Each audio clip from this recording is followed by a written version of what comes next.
உடம்புல உயிர் தங்கி இருக்க வரைக்கும் வேணா எல்லாரும் நான் இருக்கிற நீ இருக்கிற நான் இருக்க நீ இருக்க சும்மா பேருக்கு சொல்லுவாங்க. கூட்டு பாருங்க, ஒரு ஆள் வரமாட்டான்.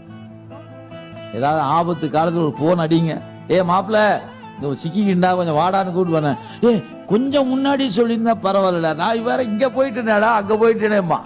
அப்புறமேல கடைசியில கடவுளே என்னை காப்பாத்தியாரு அப்ப கூப்பிடு கடவுளை. புரியுங்களா? எல்லாரும் எல்லா நேரம் உதவுவாங்கன்னு நினைச்சிடாதீங்க. மனிதன் உதவுகிற உதவுதல் என்பது தெரிகிற மாதிரியே இருக்கும், உதவ மாட்டான். கடவுள் உதவாத தெரியாத மாதிரியே இருப்பார், ஆனா உதவுதல் அவன் தான் முன்னாடி நிற்பான்.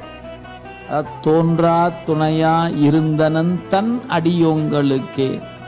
நீங்க நன்றாக இருக்கிற காலத்தில் அவனை நல்லா நினைச்சிட்டு இருந்தீங்கன்னா நமக்கு எந்த நேரத்துல உதவி தேவையோ அந்த நேரம் வந்து உதவிக்கு வந்துருவான்.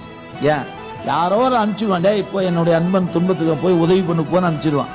நீங்க வேண்டான்னா கூட அவர் விட மாட்டாருங்க. செஞ்சுட்டு தான் போவேன் அப்படின்னு வந்து நின்னுக்குவார்.